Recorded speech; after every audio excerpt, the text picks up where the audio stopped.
Olá pessoal, espero que esteja num bom momento do dia, independente do período.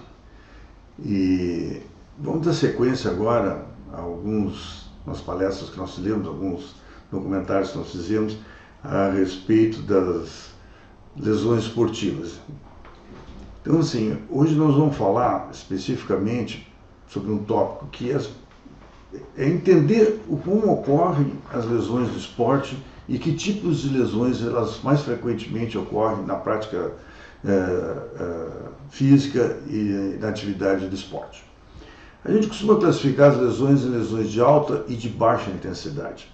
As lesões de alta intensidade, felizmente, não são as mais comuns, mas ocorrem acidentes de motocicleta, até mesmo acidentes no futebol, às vezes um carrinho mal intencionado, alguma coisa assim. Então, essas lesões são geralmente muito mais graves, quedas de esqui em alta velocidade. Essas lesões são bem graves e podem ocorrer e determinar que o paciente tenha fraturas, lesões ligamentares, né, e às vezes até de difícil solução e limitantes, quando não incapacitantes, na atividade física ou no esporte daquele atleta para o resto da sua vida. E essas, como eu disse, felizmente não são as lesões mais frequentes. As mais frequentes são as lesões de baixa intensidade. E essas lesões a gente costuma classificar em lesões por contato e sem contato. As lesões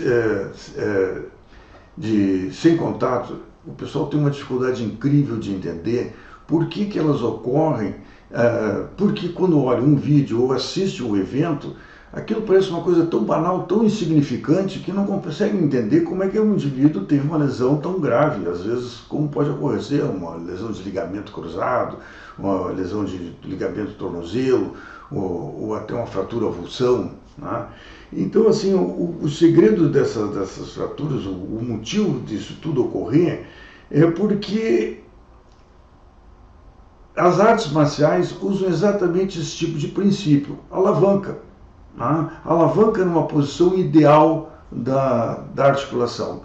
Então eu uso como exemplo sempre, eu peço um acompanhante de um paciente e peço que ele faça o movimento de tentar flexionar, resistir a que eu tente flexionar o punho dele com o punho numa posição invertida para baixo, que é o que a gente chama normalmente de pronação.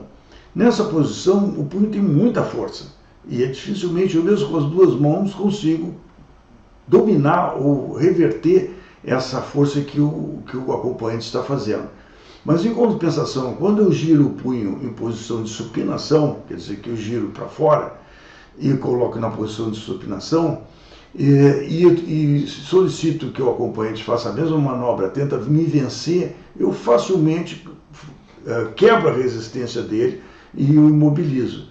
Então eu uso isso como exemplo para mostrar que mais do que a intensidade da força é a posição da articulação no momento do trauma que vai determinar essa ou aquela consequência. E é por isso que muitas vezes quando o indivíduo, olhando um evento, não consegue entender por que houve uma consequência tão grande, né, essa é a explicação que eu sempre costumo dar. Só que a diferença é que no esporte isso não acontece, a não ser nas artes marciais, de uma forma proposital, isso acontece de uma forma ocidental. E tem coisas que facilitam que isso ocorra. Então muitas vezes depende o meio que o atleta está praticando aquele esporte. É grama, é grama sintética, é areia, é asfalto. Então cada um desses meios, esse tipo de superfície, tem um fator facilitador em função do tipo de calçado que aquele atleta também esteja usando. Então, às vezes, uma chuteira com as travas muito altas propicia que o indivíduo tranque o pé e tenha uma lesão, né? Ou que não escorregue quando deveria escorregar. E isso cria um mecanismo de alavanca semelhante àquilo que eu demonstrei anteriormente, né? Só com a diferença que o pé está cravado, o corpo se gira e causa, muitas vezes, esse tipo de lesão. Então, outro tipo de acidente, né, que costumam ocorrer nesses traumas de baixa intensidade é o que a gente chama de microtrauma de repetição. Então, o indivíduo, às vezes, ele vai além do seu limite, ele pratica numa intensidade maior do que seria o ideal, e ele vai fazer essas lesões de repetição. E elas acontecem frequentemente mais a nível de tendões, né? Mas também pode acontecer a nível de ossos, né? Então, na corrida é muito comum as tendinites do Aquiles, no ombro é muito comum as lesões do manguito rotador, e claro que além da frequência com que ele praticou, muitas vezes essas lesões de ombro estão relacionadas com a baixa técnica do atleta, né? Então, às vezes o indivíduo investe em raquetes maravilhosas, tênis muito caros, mas esquece de investir num bom professor para corrigir eventuais erros de execução que contribuem para a formação dessas lesões. Os ossos podem, que mais frequentemente são acometidos nas lesões de repetição, né, são nas fraturas de estresse, são os ossos do pé, né, os ossos longos do pé, né, pode acontecer na tíbia e frequentemente também acontece no fêmur, mas a ordem de frequência é essa, pé, perna e fêmur. Mas isso não quer dizer que possa ocorrer só no osso longo, pode ocorrer também na articulação, sendo que o joelho, pelo seu grande tamanho, ser a maior articulação do corpo humano, ele frequentemente é o mais afetado, né? Então, assim, nós temos a fratura por estresse, que acontece no osso do condral, que fica logo abaixo da cartilagem, e que, se não for tratado adequadamente, ele vai perder a capacidade de sustentar a cartilagem e, por consequência, a próxima a estrutura a ser afetada é a própria cartilagem. Aí, com repercussões, muitas vezes, irreversíveis para o atleta. Então, para cada tipo de lesão, existe um tratamento, não há um tratamento único. Mas o melhor tratamento, sem dúvida, é a prevenção.